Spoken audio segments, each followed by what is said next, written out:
What even is heroic fantasy, and what does it mean to design games that facilitate heroic fantasy, and how do you go about planning sessions and scenarios that feel like heroic fantasy? Hi, I'm Peter, creator and lead designer of Tales from Elsewhere, and before you keep watching this video, I have a challenge for you.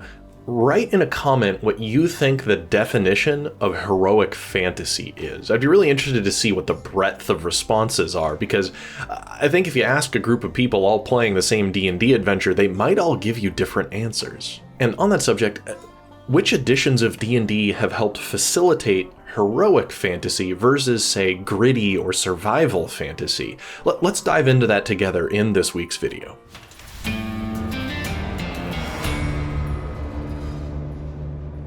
Now, y'all know me, I'm more of a horror guy, like an action horror kind of lover, so this is going to be outside of my normal comfort zone, and that's why I'm hoping to make this video and discuss with you, watching it now, what maybe defines heroic fantasy, since I'm more comfortable defining things like horror and action horror. So I'll put forth a definition to y'all, and you can let me know if you agree. I think heroic fantasy stories are ones in which the protagonists are dramatic, powerful individuals who overcome impossible odds through the use of their strength, ingenuity, and bravery. These are stories of triumphant displays of prowess, where what they face could be terrifying and evil and overwhelming, but in the end, what wins the day are shows of force, whether that's force of character, force of magical power, force of strength of arms, whatever it may be.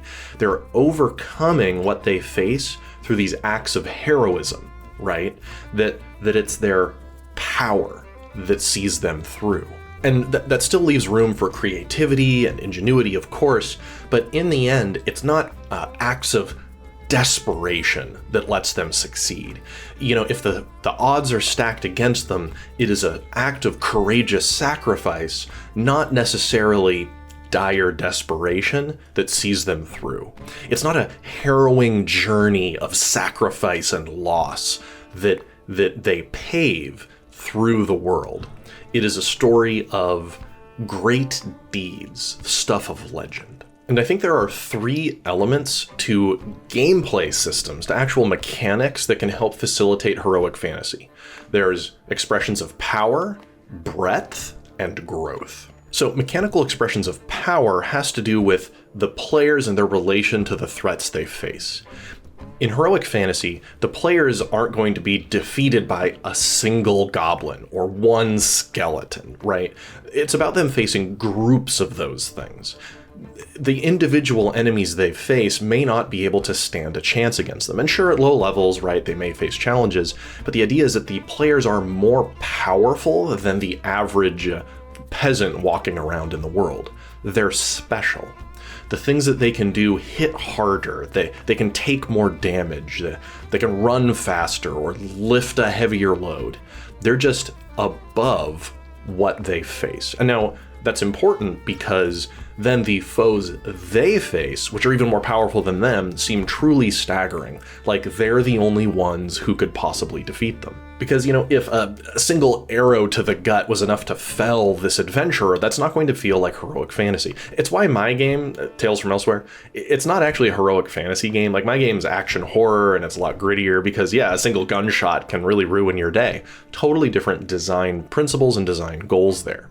Because in heroic fantasy, you want to feel like you can stand against the tide, that you are what holds back the gates of hell or what have you, right? You need to be able to take a hit from the dragon and not just instantly be turned into paste. That's an expression of power. The second aspect is breadth. And what I mean by that is that the players are able to do a broader or a more varied amount of things than is normally possible for your average person. Whether that's swinging their sword and hitting a big group of enemies at once, or leaping through the air at tremendous distances, teleporting across the world, conjuring monsters, making walls of fire, right? They just do more things than the average person would be capable of. Heroic fantasy is about showing all of the wondrous and powerful ways that these heroes can impact the world to save others or slay monsters. Now, that often means that heroic fantasy games will involve some amount of paper buttons, and I don't mean that in a bad way. And if you want to see me unpack more of that, I've got a video, I'll link it down below, where I dig into the concept of paper buttons in relation to marshals versus casters. But in heroic fantasy, the players need to be able to do things that go beyond what maybe a mundane person could do. To juxtapose that, in OSR, a lot of what you're doing is describing how your character interacts with the world in a fairly mundane and realistic way. With heroic fantasy, you often go beyond what that would be reasonable to describe, right? You do things that you couldn't just justify between you and the GM because they kind of break reality. And now, both power and breadth need to tie into a progression, an advancement, a growth. In heroic fantasy, you may start off slaying a handful of goblins, but by the end you need to be slaying dragons or defeating gods. There needs to be that feeling that both your power and your breadth grow over time, because that is what the heroic journey in these sorts of games is about. It is that power fantasy. So a wizard may start off being able to only create small magical effects, and by the end they're teleporting to other dimensions and tearing holes in reality and summoning walls of force, just all sorts of crazy stuff. And maybe the warriors are able to pick up boulders and throw them at people or slash through a dozen enemies at once, whatever you need to do to justify that growth of breadth and options over time. And this is where I'm going to call out a few games, both as good examples and not so good examples of growth. So modern D&D, 5th edition or 5.5, I don't think it does a very good job of growing the heroic fantasy over time for many of its classes. I'm currently playing a 14th level wizard, and what I get to do turn over turn has grown significantly over the course of that character's progression. I've played up to level 20 more than once within modern D&D, and when I'm playing a spellcaster, I feel the growth of both power and breadth over time. But I've also played more mundane characters, marshals without a spellcasting subclass, and what I do grows in power over time. I make more attacks, I do more damage, but I don't really grow in breadth. And I think that's an important thing missing from a lot of heroic fantasy. The marshals do the same thing, just a little bit better as time goes on. I think that's a missed opportunity to show the growth in the breadth department.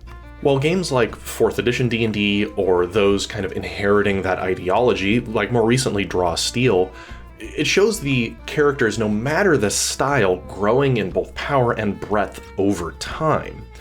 It doesn't matter if you're a warrior or a mage, in a game like Draw Steel or 4th edition D&D, the things you get to do grow more wondrous over time, more impactful, more broad and applicable.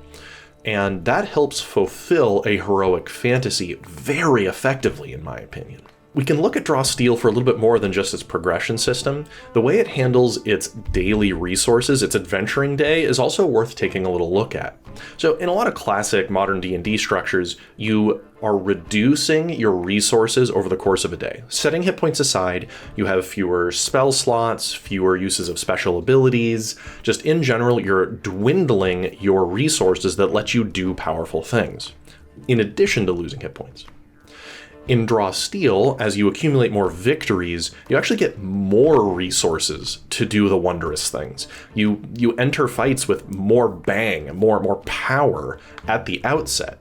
So you're incentivized to keep pushing forward because you're actually more powerful as the day goes on. But that doesn't mean you get your health back as the day goes on. It's still utilizing an amount of attrition for your durability resource, HP, but it's fulfilling a heroic fantasy effectively because the characters grow more heroic as the day goes on. And I think that's really cool, because I feel in heroic fantasy games, the players should never run out of dramatic, heroic things to do. You know what I mean? As the day goes on, they shouldn't become less exciting and less interesting. And I think Draw Steel does a good job facilitating that.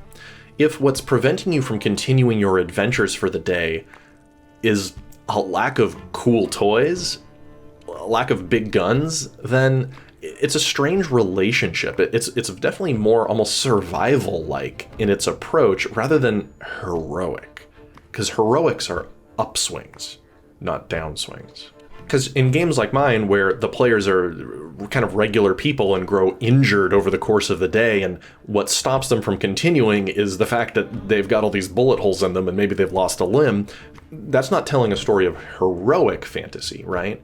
But even in mine, I don't actually have a per-day resource you run out of. It's just your body could become so overwhelmed, you probably should try to retreat and head back to town. But you never stop being able to do the things you can do normally, and my game isn't heroic. So why is the dwindling resource so popular in ostensibly heroic fantasy games? And I think it's this legacy that D&D both embraces and is held back by. D&D in the early days, pre-3rd edition, was very much an attrition resource game. It was one in which you became whittled down and wounded and tired and out of resources, and you needed to head back to the surface to recover and spend your gold to level up. With 3rd edition on, it shifted into trying to tell more heroic fantasy stories, but it still had this legacy it was attempting to keep alive. A lot of its structures are built around this dwindling attrition of resources, and I think it's holding back D&D. I think it's held back 5.5 significantly, and why I think Draw Steel is arcing in a direction that I think is better for the type of stories that D&D is attempting to tell. But again, I'm not trying to dog on D&D here. I play it a lot still. I still love it. Don't get me wrong. I get frustrated with certain design decisions in every edition that I've played. And I've been playing for almost 30 years now. But I always find things to nitpick. It doesn't mean I don't love the game. But let's shift gears a little bit and talk about scenarios that help facilitate heroic stories regardless of the system you're playing. Now, I've talked about combat design before on this channel, particularly my videos on things like 3-round rhythms and so forth, links down below to all that. What I'd like to talk about though is when you have a game like, let's say, 5.5 D&D, what kind of beats or structures help facilitate the feeling in the players of being in a heroic fantasy? Well, let's talk about that really quick. I think what a lot of DMs maybe fail to realize is that the powerful abilities that the players have shouldn't feel like they're making a fight easier. What I mean by that is there are certain scenarios you can write in which using magic makes it kind of trivial to get through, right? You've all had this experience where you get this cool fight set up and then forget that the wizard has fireball and they upcast it and kind of just make the fight pretty quick at that point, and it's just mopping up the handful that survived, from making their dex saves. See, fireball in that situation made the fight easier, right? It made the fight less strenuous on them. Yeah, it tapped a resource, maybe a spell slot for a fireball, but the feeling was that we overcame this and it was easy because of our access to extraordinary abilities. But what you want instead is for the players to feel like they only made it through the scenario because of their heroic abilities, because of the wondrous things they can do. And let me give you an example. If you have a party that has a level 5 or higher wizard, don't design it so that, oh, here's a convenient clump of enemies that they'll fireball and the fight will go faster. Instead, have, starting about maybe 150 feet away, 30 goblins just charging toward the party. In addition to whatever the normal fight was going to be, have a swarm just heading in that direction. And now the wizard sees that and thinks, oh boy, we got to deal with that. And so I'm going to fireball that group of goblins because wading through all of those enemies and all the attacks they'd be able to do to us would be horrible. That would be very strenuous. Normal people would never be able to survive such a scenario. And better yet, put a second group coming from a different direction, basically at the same time. Because now the mage has to think, okay, I've got these two hordes heading our way. I'll fireball this one and maybe wall of force over there, or whatever it needs to be. You want to make it so, yeah, that fight was easier because they had access to this magic. But really, the feeling the players have is it is only with that magic that this fight would have been possible. You see the difference? Similarly, if you have a really big brute enemy, something that's a big sack of hit points, does a lot of damage, maybe doesn't have great defenses, make sure that the attack damage types that it uses don't circumvent the barbarian's damage reduction. Like, let the barbarian sit there and absorb blow after blow. There's nothing greater as a barbarian player than noting how much damage I would have taken were I not a barbarian. That's a cool feeling, and it makes that barbarian player feel like the only way to have survived the onslaught of physical attacks from this monster is because of their extraordinary ability to fly into a rage. The key here in both of these situations is letting the player's wondrous abilities work. It's anticipating the type of abilities they'll have and really throwing stuff at them, right? Like really letting them have it and letting their ways of attacking that problem, of tackling it, to work. Because that's how they feel like it is them, the heroes of this story, that truly stood against those impossible odds, that would have killed all the town guards and slaughtered all the peasants. That's what they're able to do. And I dig into this a little bit more on the Quantum Ogre podcast with my buddy Jorben the Elder Goblin over at Elder Goblin Games. I'll put a link down to the series below. I've been a regular now for a couple episodes on his podcast, and we just recorded a recent one where we do talk about how to challenge players in games that involve heroic fantasy. And so I dig into more of this subject on that. I'll put a link down below. It's a very cool podcast. Jorben regularly has really cool guests on there. JP Couvert just was on there recently, for example. Check it out. It's really cool. Anyway, let's keep going in the video. Because, something I've seen a lot of DMs do is when they see the ingenuity of the players and how they've used their heroic abilities to thwart something in the fight, and then the fight has fallen flat, it's because they haven't embraced that heroic fantasy aspect. If you're going to make a fight more gritty and you want to really put the players through the ringer, games that are designed for heroic fantasy just aren't going to facilitate that as well. You need something like OSR or something like mine, right, where it's about like the body horror and the physical degradation and the de-empowerment story, not one designed for heroic fantasy. Because, for example, something I cite all the time is once you get past like level 8 or 9, falls stop mattering a lot. Like, you can be thrown from 100-foot drop and just like dust yourself up and get back up afterward, right? Because it's going to take a bunch of d6s of damage, but it's just damage. You just get up and walk it off. So don't use a heroic fantasy rules structure if you're going to use it like a gritty structure. You kind of see what I'm saying? And yeah, I know, you can use whatever rule system you want to tell whatever story you want, definitely not saying that, but if you're designing a tabletop role-playing game, you want to approach this with intentionality. If you'd like to capture a heroic fantasy vibe, you want to design around that assumption, right? Think about the growth of the power and the breadth of options. Think about the types of scenarios you're going to be placing the players in, and really lean into what makes it heroic. Or maybe you disagree with my definition of everything I've posited so far. Definitely let me know in the comments, or maybe hop into the TFE Discord server where we have daily discussions about various aspects of tabletop role-playing game design. Or if you'd like to get more rants by me and insight into what I work on, consider joining the TFE Patreon. We use the money from the Patreon to pay artists for artwork and editing and layouts. Everything goes into paying real humans to work on our games and products. So links for all that will be down below. I hope you found this interesting, and definitely let me know what you think. Heroic fantasy isn't something I've focused on in a long time, and maybe I'm out of touch with it. Let me know. And I hope to see you back here next time on Tales from Elsewhere.